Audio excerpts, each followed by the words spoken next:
Dr. Pooja Patel, and I'm a health psychologist, and I will be taking you through Module C on how to support someone experiencing a mental health crisis and drawing on the key principles of a trauma-informed approach. So in this module, we'll be covering what we can do in an emergency situation where someone is experiencing an emotional or mental health crisis. And we'll also be drawing on the key principles of a trauma-informed approach. So just a question to you all to think about. What might a mental health crisis look like when we see it in others? So when we see a mental health crisis, it can come across in the form of someone feeling extremely anxious, someone experiencing panic attacks or flashbacks, someone experiencing thoughts of suicide or feeling suicidal, self-harming behaviours, and a general inability to perform daily tasks such as getting dressed, going to work, those day-to-day tasks.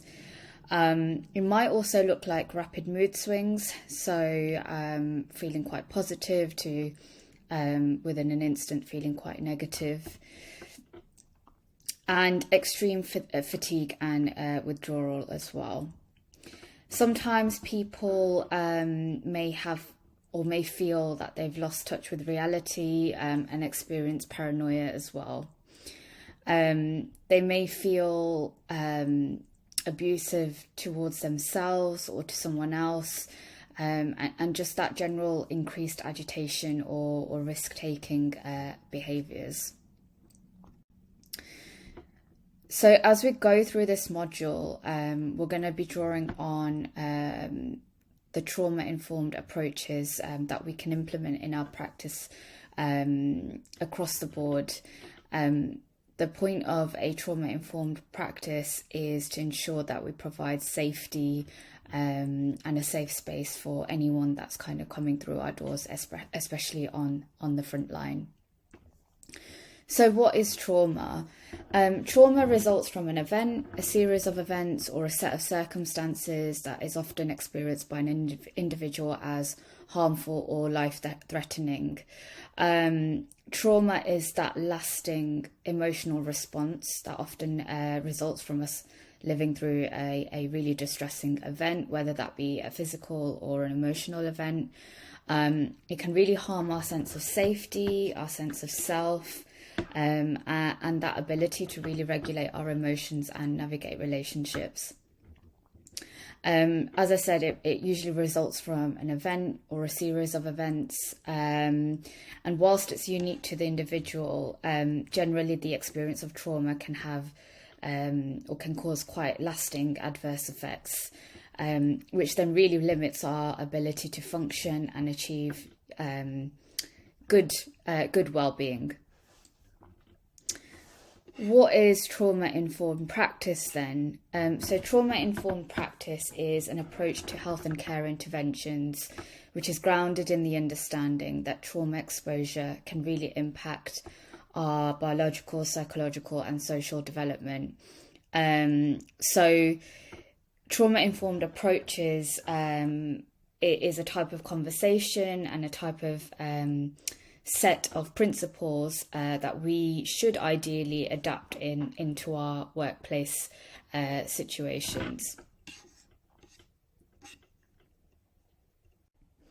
A trauma-informed approach is made up of 6 guiding principles that we should ideally adopt when we're working with someone who has experienced trauma. It can also be said that it should be adopted in any kind of workspace or any kind of setting where we're working with people, so it doesn't have to be, used for when we're working with someone who has experienced trauma. The idea behind that is that if we all adopt the same approach, then we're all providing a sense of safety and a safe space for anyone walking through our door that might need it.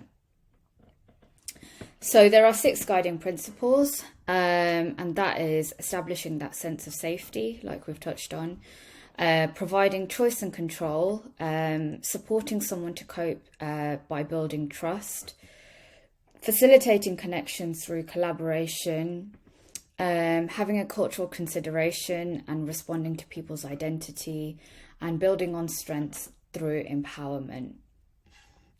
These principles might seem like a lot to adopt into your day-to-day practice, but actually a lot of them overlap with each other. So rather than seeing them as stepping stones, they are guiding principles. And you may already be doing a lot of this, but it's just useful to be aware of how we can ensure that we do adopt a trauma-informed approach into our practice. So the first guiding principle is establishing a sense of safety and what that looks like. And that might look like using our good communication skills that we have covered in Module B.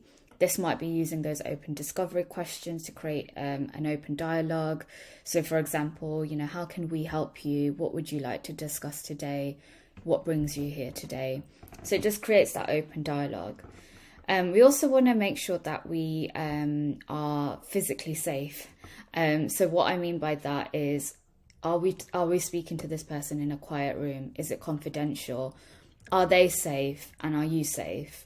So thinking about the space that we're speaking to this person in. We also want to ensure that we come from a place of empathy and try to be as compassionate as we can.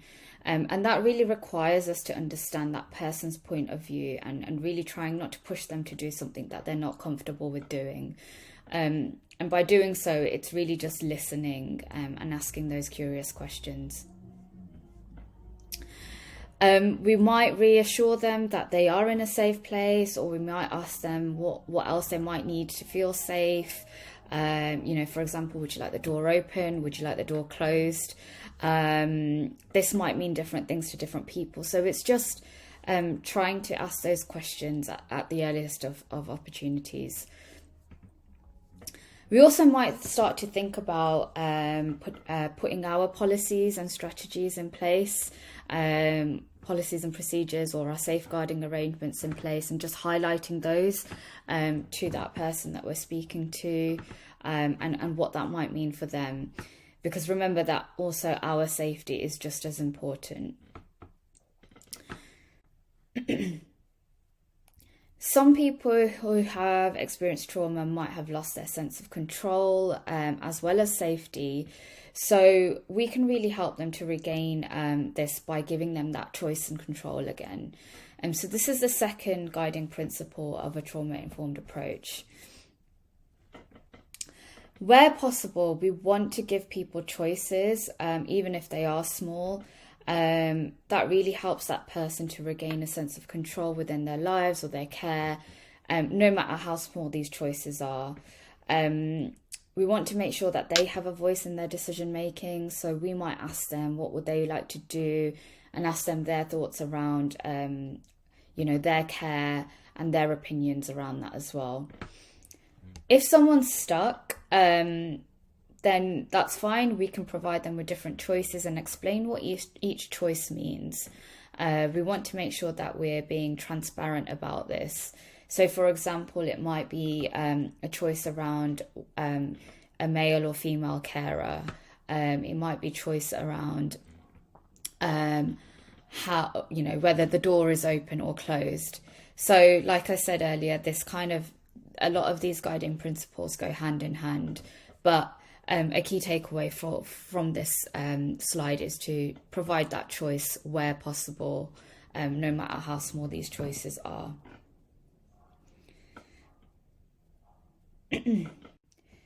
So the third guiding principle is trustworthiness, and how to support someone to cope through building that trust.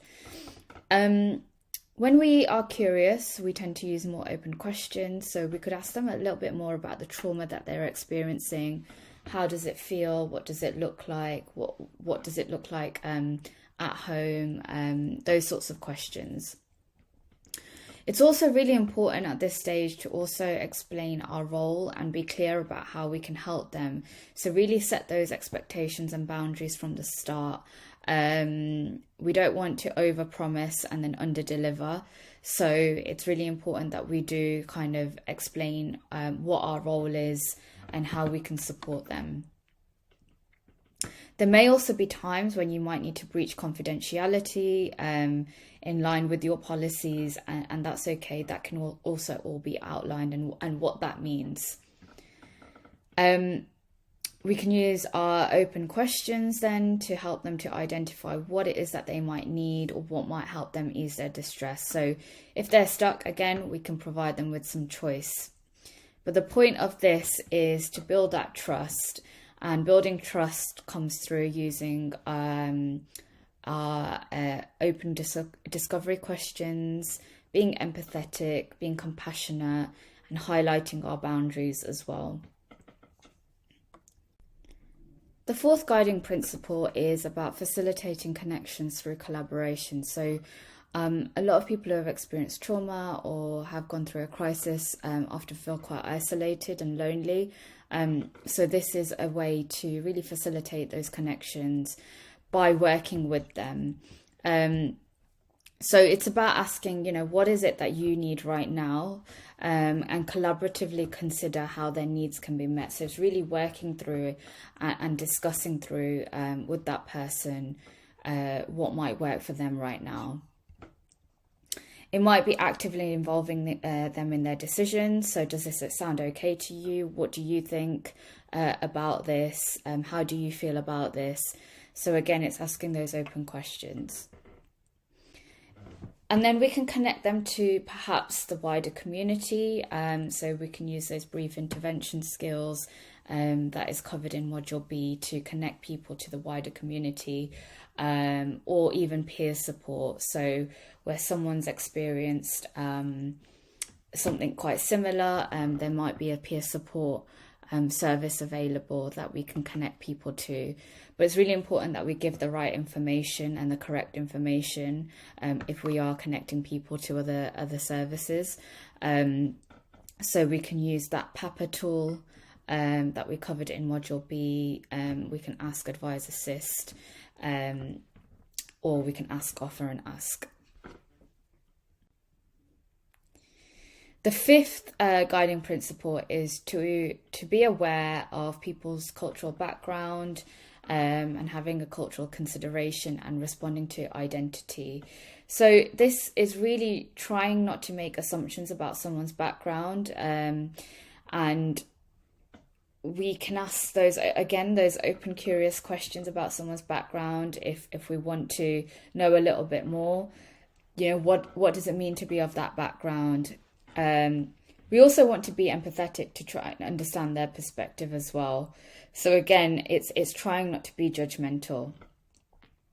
If someone welcomes it, we could even offer them access to relevant services that are, for example, gender responsive or faith-based services. But that's if it's welcomed. And again, it's asking those questions. And it's really important that we do leverage on the healing value of traditional cultural connections where appropriate. Cultural practices and traditions or connections can really help us to provide a sense of belonging and a sense of identity. But again, this is only if it's welcomed. So just a key takeaway point, try not to make those assumptions about someone's background, try not to be judgmental. So the final guiding principle of a trauma-informed approach is building on strengths through empowerment. It's really important that we do recognise that people who have experienced trauma are extremely resilient. And it's really important that we do validate feelings and concerns. So in Module B, we talk about holding emotion and reflecting that back or providing affirmations. We really want to ensure that we do validate their feelings and concerns when they're expressed to us, because that's really real for them in the present. And it's about us not downplaying that as well. We want to develop that equal partnership and work together. So we want to use their individual strengths to empower them to make their decisions by developing that equal partnership and working collaboratively to help them to reach their goals. We could ask them what they've done in the past that's worked, or if they've got any other ideas, or encourage them to make a list of assets about themselves. And then we can reinforce these by using affirmations. So, you know, things like, that's a really good suggestion. That's a great idea. It's quite important that when people do make suggestions or give ideas, we do reinforce them by using those affirmations. Again, this goes hand in hand with providing people choice and control over their decision making. So they are quite important.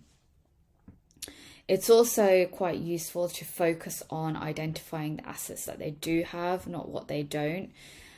Quite often when someone reinforces the assets that we do have, we automatically feel quite empowered, and we feel like we're regaining that sense of control again.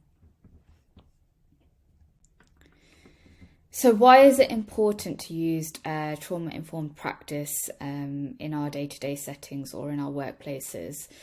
When someone is experiencing a crisis, they might experience fear and feeling quite overwhelmed. They could find it quite difficult to process the information or understand, what you're saying to them. They also might find it quite, difficult to concentrate. So it's really important around how we communicate with them and the space that we're providing. So, for example, listening without judgment, trying to stay calm, remember to be patient and empathetic and acknowledge how they're feeling. So like I said, don't underplay or put down anyone's kind of emotions, really validate those. It's important that we kind of avoid confrontation. Focus on what they need, and that's by asking those open questions. What would help you today? How can we help you today? But also highlight your kind of boundaries and what's expected from you. Offer people that emotional support and reassurance. Ask them if there is someone else that you could contact for them, and if they feel comfortable you contacting them. Ask them if they need help with any kind of practical tasks as well. So finding childcare or food vouchers, etc. Or signposting them to practical information and resources using those tools that we covered in Module B. If it is an emergency situation, you can call the police, and it's important that we highlight that at the beginning as well, when we're setting our boundaries and expectations. So not only the police, but or it could be 111, or directing them to kind of mental health crisis team, for example.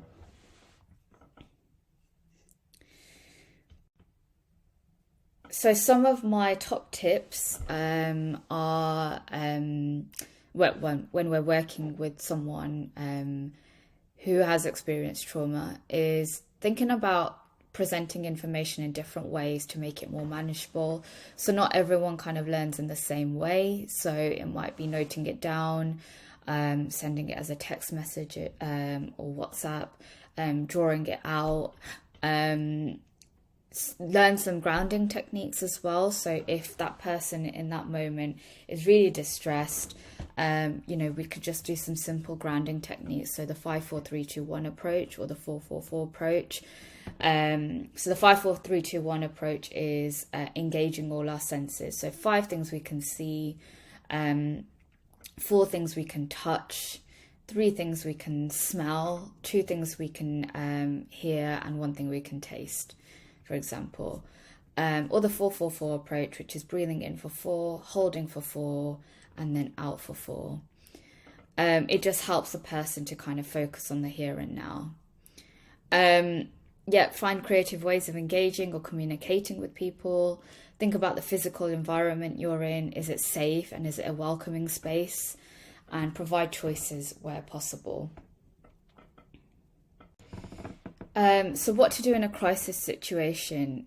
So if someone's experienced a crisis, so that's that extremely or difficult or dangerous point in their lives, whether that be financial crisis or a personal crisis, we can do a few things. So either call 999 or attend A&E, encourage them to attend A&E, or assist them. We can contact the local crisis mental health team, which can be found on the NHS website. We can text SHOUT to 85258 to speak to a volunteer, and the service is anonymous. But if the person doesn't want to go to A&E, they can call 111 and an advisor can support them. It might also be quite useful to highlight this at the beginning of a conversation as well, so that someone's got this information to take away, or that they're aware of what to do in a crisis situation.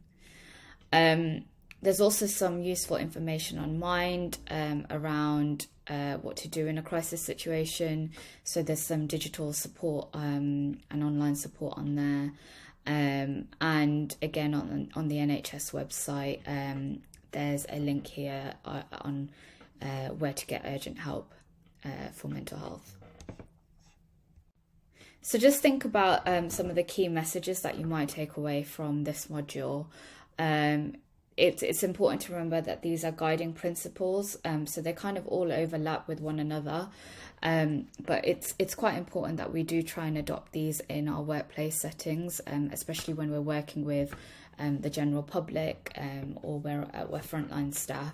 And if we all adopt the same approach, then we are providing that safe and nurturing space for that person who comes through the door. And thank you for listening, and keep in touch.